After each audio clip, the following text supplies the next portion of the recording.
ಅಶೋಕನ ಸೈನಿಕ ಸಾಧನೆಗಳನ್ನು ಗಮನಿಸುವುದಾದರೆ ಅಶೋಕ ತನ್ನ ಜೀವಿತ ಅವಧಿಯಲ್ಲಿ ಮಾಡಿದ ಒಂದೇ ಒಂದು ಯುದ್ಧ, ಅದು ಕಳಿಂಗ ಯುದ್ಧ, ಕ್ರಿಸ್ತಪೂರ್ವ 261ರಲ್ಲಿ.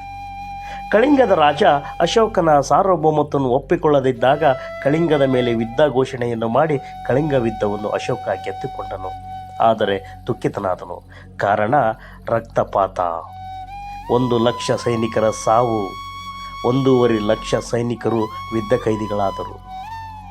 ದುಃಖಿತನಾದಂಥ ಅಶೋಕನನ್ನು ಬೌದ್ಧ ಸನ್ಯಾಸಿ ಉಪಗುಪ್ತ ಸಮಾಧಾನಪಡಿಸಿ ಬೌದ್ಧ ಧರ್ಮಕ್ಕೆ ಆಹ್ವಾನಿಸಿ ಬೌದ್ಧ ಧರ್ಮವನ್ನು ಸ್ವೀಕರಿಸುವಂತೆ ಮಾಡಿದನು. ಬೌದ್ಧ ಧರ್ಮವನ್ನು ಸ್ವೀಕರಿಸಿದಂಥ ಅಶೋಕ ತನ್ನ ಮಾತಿನಲ್ಲಿ ಜನರಿಗೆ ಹೇಳ್ತಾನೆ, ನಾನು ಇನ್ನು ಮುಂದೆ ಯುದ್ಧವನ್ನು ಮಾಡುವುದಿಲ್ಲ, ಒಬ್ಬ ಸೈನಿಕರ ಪ್ರಾಣನೂ ಹೋಗುವಂತೆ ನಾನು ಮಾಡುವುದಿಲ್ಲ,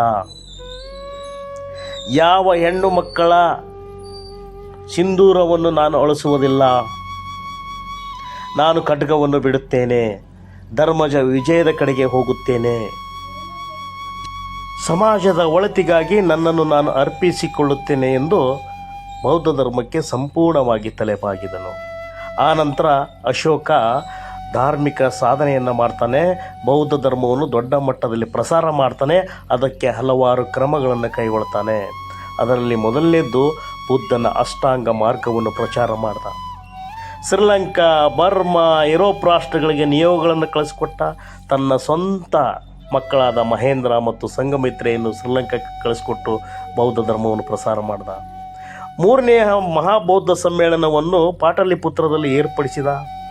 ಆನಂತರ ಬುದ್ಧನ ಪವಿತ್ರ ಸ್ಥಳಗಳಲ್ಲಿ ಧರ್ಮಗೋಷ್ಠಿಗಳನ್ನು ಏರ್ಪಡಿಸುವುದರ ಮುಖಾಂತರವಾಗಿ ಬೌದ್ಧ ಧರ್ಮವನ್ನು ಪ್ರಸಾರ ಮಾಡ್ದ.